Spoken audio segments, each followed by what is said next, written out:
আলাইকুম সবাইকে। কি অবস্থা সবার? আশা করি সবাই অনেক ভালো আছো, আমার মতো। যাই হোক, তাহলে চলে আসলাম ম্যানেজমেন্ট সেকেন্ড পেপারের আরো একটা ভিডিও নিয়ে। এই ভিডিওতে আমরা ব্যবস্থাপনার ধারণা, যেটা আমাদের একদম প্রথম অধ্যায়, তো সেটার আরো একটা টপিক সম্পর্কে জানবো, আলোচনা করব। সেটা হচ্ছে ব্যবস্থাপনার কার্যাবলী অথবা ব্যবস্থাপনা প্রক্রিয়া। তাহলে আমরা এই ভিডিওতে ব্যবস্থাপনা প্রক্রিয়ার যে কাজগুলো আছে সেই কাজগুলো সম্পর্কে একটা ক্লিয়ার আইডিয়া পাবো আশা করা যায়। এখন আমি তোমাদের সাথে একটু শেয়ার করি যে আমি এই লেকচারটাকে কিভাবে সাজিয়েছি। প্রথমত, ব্যবস্থাপনা প্রক্রিয়ার যে কার্যাবলীগুলো আছে সেগুলো ডেফিনেশন এবং সেই সাথে সেগুলো রিলেটেড যে এক্সপ্লেনেশন গুলো আছে, বর্ণনা আছে, সেগুলো যাতে তোমাদের বুঝতে সুবিধা হয় সেভাবে করে আমি তোমাদেরকে এক্সপ্লেইন করব। এবং পরবর্তীতে আমি এই কাজগুলোকে রেখাচিত্রের মাধ্যমে দেখাবো এবং পরবর্তীতে একদম লাস্টে একটা ছোট্ট ইভলিউশনের ব্যাপার স্যাপার আছে, অর্থাৎ যাতে করে তোমরা নিজেরা একটু বুঝতে পারো যে আপু যা পড়িয়েছে আমি কি তা বুঝতে পেরেছি। তো সেটার একটা ব্যবস্থা, অর্থাৎ আমি একটা কোয়েশ্চেন করব এবং ওই কোয়েশ্চেনের আনসারটা তোমরা দেওয়ার চেষ্টা করবে এবং বুঝার চেষ্টা করবে যে এই কনসেপ্ট সম্পর্কে তোমাদের ধারণা ক্লিয়ার হয়েছে কিনা। তাহলে বরাবরের মতো ম্যানেজমেন্ট সেকেন্ড পেপারের ইনস্ট্রাক্টর হিসেবে আমি আছি তাবাসসুম আমরিন প্রিয়তি। তাহলে চলো আমরা পড়াশোনা শুরু করে দেই। তাহলে ব্যবস্থাপনার কার্যাবলী বা ব্যবস্থাপনা প্রক্রিয়া, এটা হচ্ছে আমাদের টপিক, রাইট? তাহলে আমরা ব্যবস্থাপনা আর প্রক্রিয়া এই দুইটা কথাকে একটু ভাঙি তো। অর্থাৎ প্রক্রিয়া কাকে বলে, যাকে ইংলিশে বলা হয় প্রসেস। তাহলে প্রসেসটা কাকে বলে? প্রক্রিয়া হচ্ছে কতগুলো ধারাবাহিক কাজের সমষ্টি, অর্থাৎ যেখানে অনেকগুলো কাজ করা হবে। একটা মানে কাজগুলো হচ্ছে পরস্পর নির্ভরশীল এবং একাধিক কাজে করা হবে। এখানে কোনো একটা কাজ কিন্তু আলাদাভাবে কিন্তু সম্পূর্ণ ফল আনতে পারে না। যদি ওই প্রক্রিয়ার সবগুলো কাজ ঠিকভাবে সম্পাদন করা হয় তখনই কিন্তু সেটা সফলতা আনতে পারে। তাহলে প্রক্রিয়া হচ্ছে কতগুলো ধারাবাহিক কাজের সমষ্টি, যেখানে কাজগুলো একটার উপর একটা নির্ভর করে থাকে এবং একটা কাজের পর আরেকটা কাজ সম্পাদিত হয়। তাহলে এটা হলো প্রক্রিয়াটা মানে কি, এই জিনিসটা আমি একটু এক্সপ্লেন করলাম। এখন ব্যবস্থাপনা কাকে বলে এটা একটু চিন্তা করো তো। ব্যবস্থাপনাকে কি একটা কৌশল বলা যায় না, যার মাধ্যমে প্রতিষ্ঠানে যে উপকরণাদি আছে সেই উপকরণাদিগুলোকে কার্যকরভাবে ব্যবহারের মাধ্যমে প্রতিষ্ঠান লক্ষ্য বা উদ্দেশ্য অর্জন করতে পারে? তাহলে ব্যবস্থাপনার প্রক্রিয়া। ব্যবস্থাপনার মধ্যে এমন বেশ কিছু কাজ আছে যে কাজগুলো ধারাবাহিকভাবে হয়ে থাকে এবং একটা কাজ আরেকটা কাজের উপর কিন্তু নির্ভর করে থাকে। এবং এর মধ্যে এই প্রক্রিয়াগুলোর মধ্যে যে কাজগুলো আছে বা কার্যাবলী যেগুলো আছে ব্যবস্থাপনার, সেগুলো আলাদাভাবে কিন্তু কোনো সফলতা আনতে পারে না। যদি সবগুলো কাজ আমরা ঠিকঠাক ভাবে করতে পারি তাহলেই শুধুমাত্র সফলতা লাভ করা সম্ভব। তাহলে ব্যবস্থাপনা বিশারদগণ যারা আছেন তারা কিন্তু এই ব্যবস্থাপনার কাজগুলোকে বিভিন্নভাবে বর্ণনা করেছেন। তো চলো আমরা হচ্ছে ব্যবস্থাপনা প্রক্রিয়ার প্রধান কার্যাবলীগুলো সম্পর্কে আলোচনা করি। ফার্স্টে আসে পরিকল্পনা, যাকে ইংলিশে বলে প্ল্যানিং। এখন আমার তোমার সবারই কিন্তু লাইফে কম বেশি প্ল্যানিং করা হয়েছে, তাই না? যেমন আমি যখন তোমাদেরকে পড়াতে আসি তখন আমি আগে থেকেই প্ল্যান করে রাখি যে আমি কোন টপিকের উপর ডিসকাস করব বা আমি কিভাবে পড়াবো, এই রিলেটেড বিষয় আসে। তেমনি আমরা যখন পড়াশোনা করি, আমি নিজেও যেহেতু এখনো স্টুডেন্ট, সো আমি পড়াশোনা করার ক্ষেত্রেও কিন্তু একটা আগে থেকে প্ল্যান করে রাখি যে আমি কোন কোন সাবজেক্টগুলো পড়বো। তেমনি তোমাদের নিশ্চয় লাইফ সম্পর্কে বিভিন্ন বিষয় সম্পর্কে বিভিন্ন ধরনের প্ল্যানিং করা হয়ে থাকে, তাই না বলো? তাহলে এই পরিকল্পনার ডেফিনেশনটা কি? তাহলে আমরা পরিকল্পনা বলতে কি বুঝাই? আমরা ফিউচারে যা করব তা আগে থেকে একটু ঠিক করে রাখি যে হ্যাঁ আমি ফিউচারে এই কাজটা করব। এটা হচ্ছে পরিকল্পনা বা প্ল্যানিং। অর্থাৎ ভবিষ্যতে কি করা হবে তা আগাম ঠিক করাকেই বলা হয় হচ্ছে পরিকল্পনা। এখন ব্যবস্থাপনা প্রক্রিয়ার প্রথম কাজই হচ্ছে পরিকল্পনা। আগে থেকে ঠিক করে রাখা যে ফিউচারে কোন কাজটা করা হবে, এবং এটা কিন্তু বাকি যে কাজগুলো আছে ব্যবস্থাপনা প্রক্রিয়ার সেগুলোর ভিত্তি স্বরূপ হিসেবে কিন্তু কাজ করে। তো ব্যবস্থাপনার মাধ্যমে যে পরিকল্পনাটা গ্রহণ করা হয় সেটা অনুযায়ী কিন্তু ব্যবস্থাপনার অন্যান্য কাজগুলো কিন্তু একটার পর একটা কিন্তু সম্পাদন করা হয়ে থাকে। তাই প্ল্যানিং এর ক্ষেত্রে ব্যবস্থাপকদের কিন্তু অনেক বেশি গুরুত্ব দিতে হয়। যদি এই ক্ষেত্রে কোনো ঝামেলা হয়ে যায় বা প্ল্যানিং এর ক্ষেত্রে কোনো গন্ডগোল বাঁধে বা পরিকল্পনায় কোনো একটা সমস্যা থাকে, তখন কিন্তু এটার প্রভাব পুরো বাকি কাজগুলোর উপরেও কিন্তু পড়ে। এখন শুধুমাত্র কি করা হবে সেই জিনিসটাই পরিকল্পনা হিসেবে গ্রহণ না করে বরং হচ্ছে যে কখন করা হবে, কোথায় করা হবে, কিভাবে করা হবে, কত সময়ের মধ্যে করা হবে, কে বা কারা এই কাজটা করবে, এই রিলেটেড জিনিসপাতিও কিন্তু এই পরিকল্পনার মধ্যেই কিন্তু পড়ে।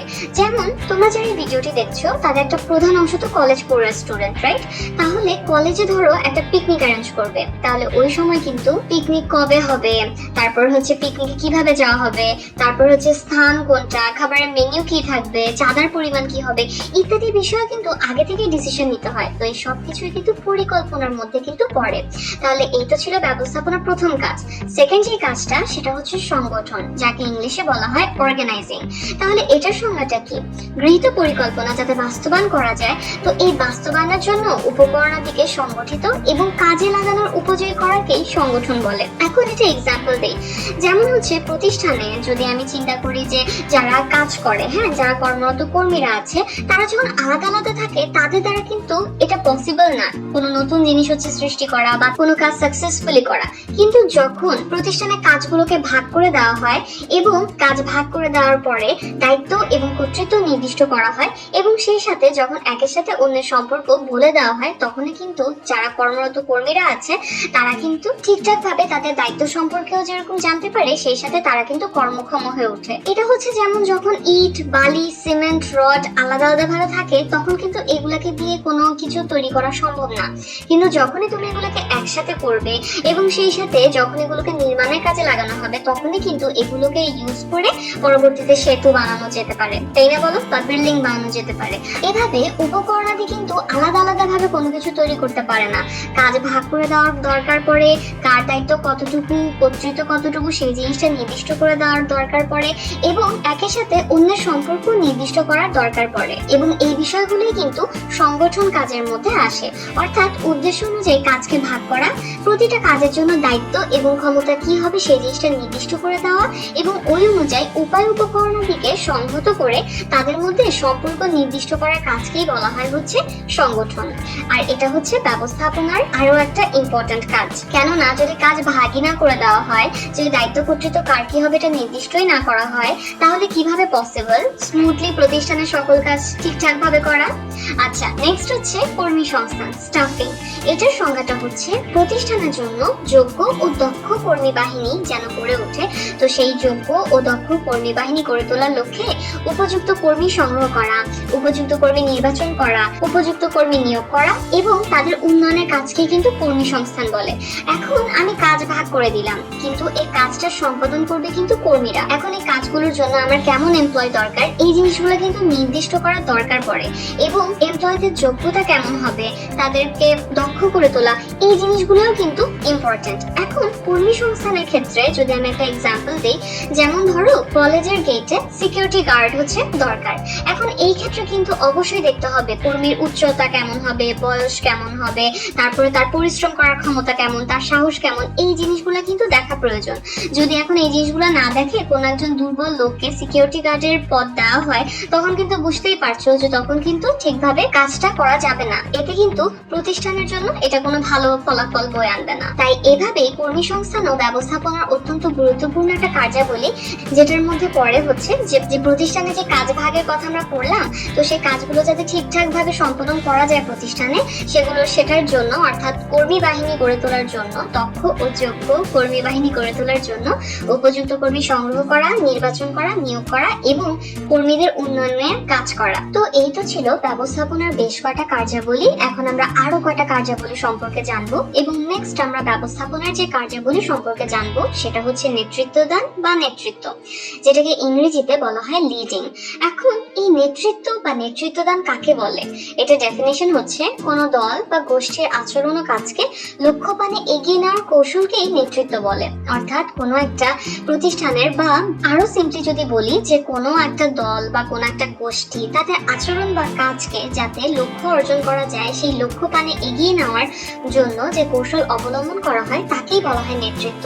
এবং এই নেতৃত্ব দেওয়ার কাজ যে করে থাকে তাকে বলা হয় লিডার বা নেতা। এখন ব্যবস্থাপনার ক্ষেত্রে কিন্তু এই নেতৃত্ব বা নেতৃত্ব দান কিন্তু ব্যাপক অর্থ বহন করে।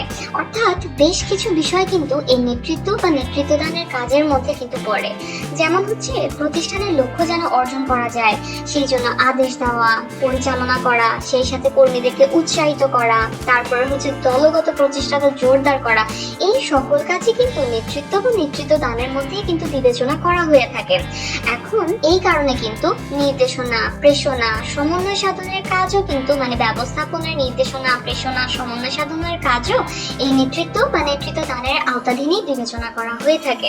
এখন আমেরিকান বইগুলোতেও কিন্তু দেখা যায় যে ব্যবস্থাপনার কাজের কথা যখন উল্লেখ করা হয় তখন পরিকল্পনা, সংগঠন, নেতৃত্ব দান, নিয়ন্ত্রণ এভাবে করে উল্লেখ করা হয়ে থাকে। তো বর্তমানে কথা যদি বলতে চাই তাহলে এখন অনেকেই যে পরিকল্পনা, সংগঠন, কর্মী সংস্থান, নেতৃত্ব দান ও নিয়ন্ত্রণ এই 5টা কাজকে কিন্তু ব্যবস্থাপনার কাজ হিসেবে গণ্য করে থাকেন। তাহলে এই যে বললাম নির্দেশনা, প্রেষণা, সমন্বয় সাধনের কাজগুলোকেও নেতৃত্ব বা নেতৃত্ব দানের মধ্যে বিবেচনা করা হয়, তো সেইগুলো সম্পর্কে এখন তোমাদেরকে জানাবো। প্রথমেই আসি নির্দেশনার কথায়। নির্দেশনা কাকে বলে? অধস্তন জনশক্তিকে প্রয়োজনীয় নির্দেশ দান অর্থাৎ অর্ডার দেওয়া, তাদের কাজগুলোকে ঠিক মতো তত্ত্বাবধান করা, কাজগুলো ঠিকভাবে হচ্ছে কিনা, প্রয়োজনীয় অ্যাডভাইস দেওয়া বা উপদেশ প্রদান করা, পরামর্শ প্রদান করা এবং অনুসরণ কার্যকে নির্দেশনা বলা হয়। তাহলে এই যে অধস্তন জনশক্তি যারা কাজ করছে তাদেরকে প্রয়োজনীয় অর্ডার দেওয়া, তাদের কাজ ঠিক মতো হচ্ছে কিনা সেই জিনিসটা মনিটর করা, তাদেরকে অ্যাডভাইস দেওয়া এবং অনুসরণ করাকে বলা হয় নির্দেশনা। এখন এই জিনিসটা কেন ইম্পর্টেন্ট? যেমন কর্মী সংস্থান প্রক্রিয়ার মাধ্যমে তোমার যোগ্য জনবল নিয়োগ করা হলো এবং সেই সাথে যোগ্য জনশক্তি প্রতিষ্ঠানে আছে, কিন্তু এই জিনিসটাই কিন্তু ইনাফ না। কি কাজ করবে সেই সম্পর্কে কিন্তু তোমার সময় সময় আদেশ নির্দেশ প্রদান করতে হয় এবং তারা কি কাজগুলো ঠিক মতো করছে কিনা সেই জিনিসগুলোও কিন্তু মনিটর করা জরুরি। প্রয়োজনে আদেশ উপদেশ দিতে হয়, পরামর্শ দিতে হয় এবং এই জিনিসটা কিন্তু ইম্পর্টেন্ট যে শুরু থেকে শেষ পর্যন্তই তাদেরকে অনুসরণ করতে হয়। যেমন ধরো এই ধরনের একটা সিচুয়েশন হলো, প্রতিষ্ঠানে পরিকল্পনা গ্রহণ করা হলো, একটা নির্দিষ্ট টার্গেট সেট করে দেওয়া হলো কর্মীদেরকে, তাদেরকে একটা নির্দিষ্ট পরিমাণ পণ্য উৎপাদন করতে হবে। এখন যখন নির্দিষ্ট সময় শেষে দেখা গেল যে অনেক কর্মী যে তাদের টার্গেটটা পূরণ করেনি। এখন যদি সিচুয়েশনটা এরকম না হয়ে এরকম হতো যে প্রতিদিনেরই কাজের খবর না হতো, তারপর প্রতিদিনই দেখা হতো যে তারা কাজ কতটুকু সম্পাদন করতে পারছে, আবার সেই রিলেটেড তাদেরকে পরামর্শ বা নির্দেশনা প্রদান করা হতো, তাহলে কিন্তু এই ধরনের সমস্যা হওয়ার কোনো সম্ভাবনাই থাকতো না যে তারা তাদের টার্গেটটা পূরণ করতে পারেনি। তাহলে এই ধরনের প্রবলেম যাতে না হয়, যে কাজ যাতে পেন্ডিং না থাকে, এই জন্য কিন্তু নির্দেশনা দেওয়াটা দরকার এবং তাদের কাজগুলো কেমন হচ্ছে প্রত্যেক দিন বা স্বল্প সময়ের মধ্যেও এই জিনিসগুলো সম্পর্কে কিন্তু দেখাশোনা করা জরুরি। নেক্সট প্রেষণা। প্রেষণা কাকে বলে? অধস্তন কর্মীদের কাজের প্রতি অনুপ্রাণিত করা ও স্বেচ্ছাপ্রণোদিত করার কাজকে প্রেষণা বলে। এখন এই ব্যাপারটা হতেই পারে যে কর্মীরা যে সব সময় আন্তরিকতার সাথে কাজ করবে প্রতিষ্ঠানে, তা কিন্তু না। এমন হতেই পারে যে প্রতিষ্ঠানে যারা কাজ করছে তাদের যে কাজ করার জন্য যে মনোবলটা দরকার সেই মনোবলটা হয়তোবা তারা পাচ্ছে না, তো এই জন্য কিন্তু তাদেরকে মোটিভেট করার দরকার পড়ে, তাদেরকে প্রেরণা দেওয়ার দরকার পড়ে। এখন মানুষ তার মেশিন না, তো সবসময় তার যে কাজ করতে ইচ্ছা করবে এমন কোনো কথা নেই। তো এই জন্য কর্মীরা যাতে স্বতঃস্ফূর্ত ভাবে কাজ করতে পারে এই জন্য তাদেরকে প্রেরণা দেওয়া খুবই ইম্পর্টেন্ট। এবং যদি ভয় দেখে কাজ করার টেন্ডেন্সি থেকে থাকে প্রতিষ্ঠানের ব্যবস্থাপকদের, এটাও কিন্তু আসলে খুব লং টার্মে যে ভালো ফলাফল আনে তাও না। এই জন্য বর্তমানে এটা খুবই ইম্পর্টেন্ট যে প্রতিষ্ঠানে যারা কর্মরত কর্মীরা আছে তাদেরকে মোটিভেট করার মাধ্যমে, তাদেরকে প্রেরণা দেওয়ার মাধ্যমে, অনুপ্রাণিত করার মাধ্যমে তাদের কাছ থেকে কাজ আদায় করা। এই জন্য আর্থিক এবং অনার্থিক বিভিন্ন ধরনের প্রণোদনা দেওয়ার কিন্তু প্রয়োজন পড়ে, বিভিন্ন উপায় তাদেরকে মোটিভেট করার দরকার পড়ে। নেক্সট সমন্বয় সাধন। বিভিন্ন ব্যক্তি ও বিভাগের কাজকে এক সূত্রে গ্রথিত ও সংযুক্ত করার কাজকে সমন্বয় বলে। এই কথার অর্থ কি? একটা প্রতিষ্ঠানে দেখো, একটা প্রতিষ্ঠানে পর্যায়ে চিন্তা করো, আমরা যে ব্যবস্থাপনা করছি আমরা কিন্তু একটু সংজ্ঞাতেই বলেছিলাম যে এখানে এক দল লোক যখন কাজ করে একসাথে হয়ে তখন তাদেরকে ঠিকভাবে পরিচালনা করার দরকার পড়ে। এখন একটা প্রতিষ্ঠানে কিন্তু বিভিন্ন ব্যক্তি এবং বিভাগ কাজ করে। এখন যদি এই ধরনের সিচুয়েশন হয় যে তাদের কাজের মধ্যে সমন্বয় যদি করা না হয়ে থাকে তাহলে কিন্তু আলটিমেটলি দেখা যায় যে প্রতিষ্ঠান তার লক্ষ্য অর্জন করতে পারে না। যদি এই ধরনের একটা সিচুয়েশন হয় যে প্রত্যেকটা বিভাগ এবং ব্যক্তি তারা তাদের খেয়াল খুশি মতো কাজ করলো, তখন কিন্তু এটা প্রতিষ্ঠানে একটা বিশৃঙ্খলা সৃষ্টি হয়।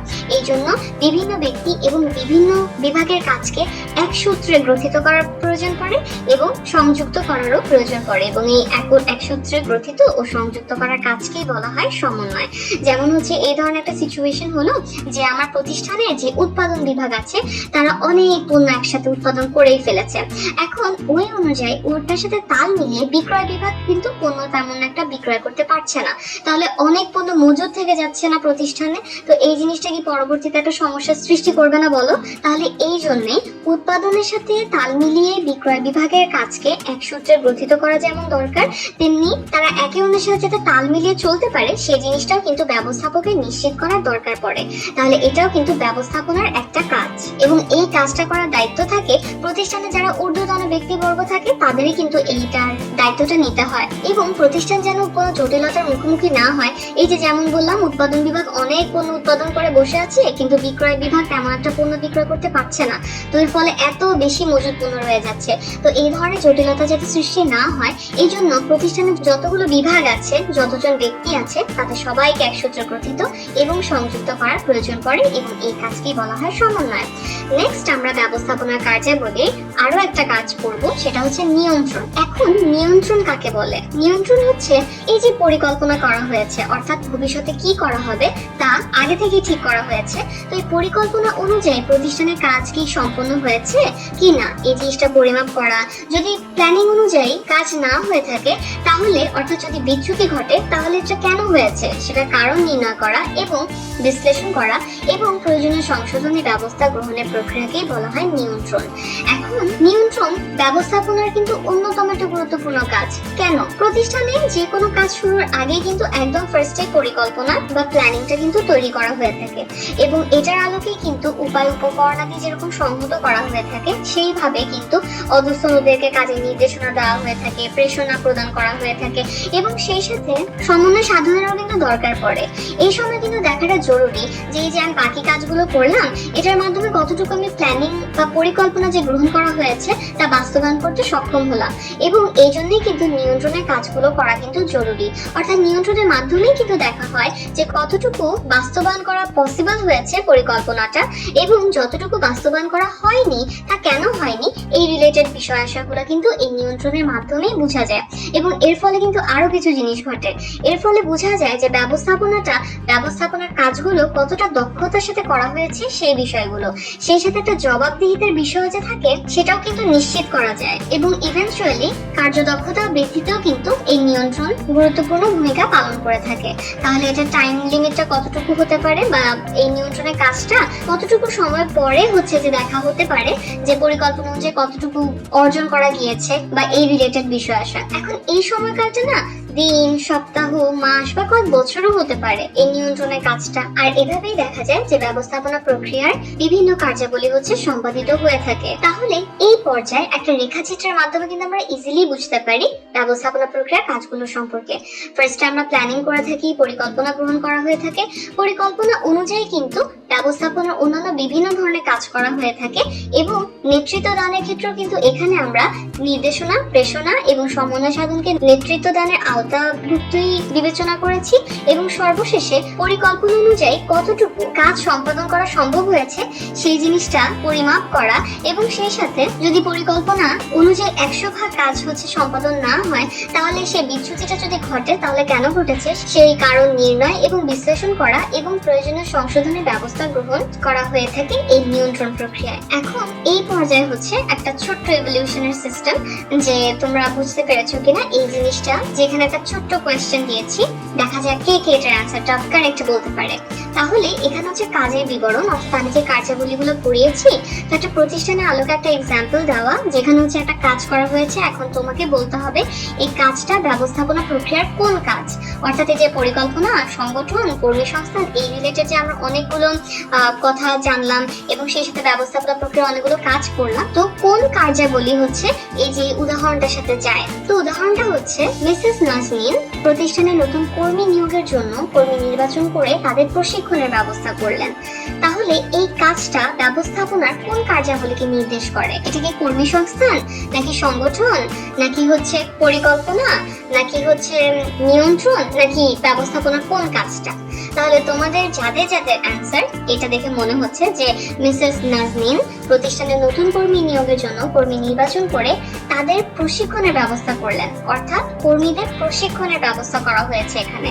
তো তোমাদের যাদের মনে হচ্ছে যে এটা কর্মী সংস্থানকে নির্দেশ করছে, তাদের অ্যান্সারটা হচ্ছে কারেক্ট। অর্থাৎ এখানে যেহেতু কর্মীর প্রশিক্ষণের কথা বলা হয়েছে, কর্মী সংস্থান কাজের মাধ্যমেই কিন্তু এই কর্মী প্রশিক্ষণের বিষয়টা দেখা হয়ে থাকে, তাহলে এইটা ব্যবস্থাপনার কর্মী সংস্থান কাজটাকে নির্দেশ করছে এই উদাহরণটা। তাহলে আশা করি এই টপিকটা আমি তোমাদেরকে বোঝাতে পেরেছি। ধন্যবাদ সবাইকে।